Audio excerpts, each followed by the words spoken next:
പാപത്തിൻ ശാപം പേറിടുന്നു ഞാൻ. രോഗവും ദുരിതവും നാൾക്കുനാൾ വളരുന്നു.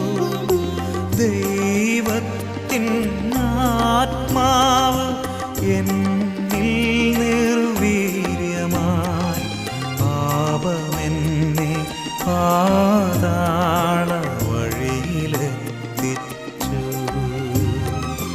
കരുണ